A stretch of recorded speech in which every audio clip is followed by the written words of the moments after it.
வணக்கம். படித்ததை பகிர்கிறேன். மனித மூளையின் ஆற்றலுக்கு அளவே இல்லை எனலாம். சிற்பம், ஓவியம், கவிதை, கதை என பற்பல திறமைகளை கொண்டுள்ளான்.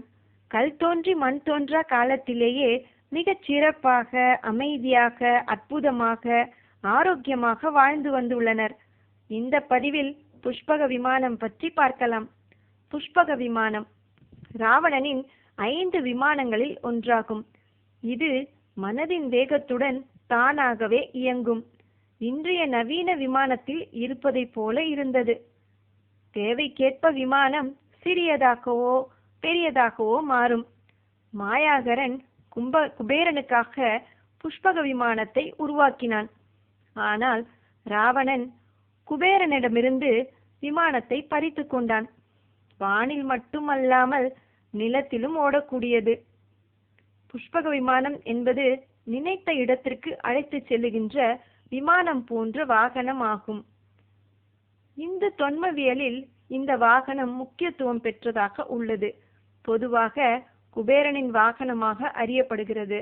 விபீஷணன் ராமருக்கு இந்த விமானத்தை கொடுத்ததாக வால்மீகி ராமாயணம் யுத்தகாண்டம் அத்தியாயம் 123 உள்ளது. ஒரே நாளில் அயோத்திக்கு ராமர் செல்வதற்காக விபீஷணனால் அளிக்கப்பட்டது. இந்த விமானத்திற்கு ரிமோட் கண்ட்ரோல் கருவிகள் ஏதும் பயன்படுத்தப்படவில்லை. அதற்கு பதிலாக பழைய படத்தில் பார்த்திருப்போம் அல்லவா, அதாவது பறக்கும் கம்பளம், அது போன்றே இதில் விமானமே பற, விமானமே இறங்கு, வலது பக்கம் போ, இடது பக்கம் போ என்று மனதில் நினைத்தனர். மூளையிலிருந்து கிளம்பிய எண்ண அலைகள் எலக்ட்ரோட்ஸ் மூலம் விமானத்திற்கு செல்ல, அதிலிருந்து கருவிகள் விமானத்தை பறக்க வைத்தன. இவ்வழியே ரோபோக்களையும் இயக்க முடியும். ராமர் இலங்கையிலிருந்து அயோத்தி செல்ல 3000 மைல்கள் கடக்க வேண்டும். இந்த புஷ்பக விமானத்தில் ஒரே நாளில் சென்றடைந்தார்கள். அதாவது 3000 ஆண்டுக்கு முன் விமானங்கள் பகலில் மட்டுமே பறந்திருக்க முடியும்.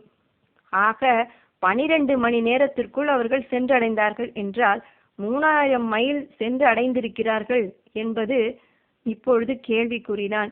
இப்போது உள்ள விமானம் மணிக்கு 500 முதல் 600 மைல்கள் செல்லுகின்றன. ஒருவேளை இதை மனம் நம்ப மறுத்தால் சிறந்த விஞ்ஞான புனைகதை எழுதிய பரிசையாவது வால்மீகி முனிவருக்கு அளிக்கலாம். இப்படி கூறியவர் லண்டன் சுவாமிநாதன் அவர்கள். அருமையான ஒரு பதிவு ஐயா. நன்றி, வணக்கம்.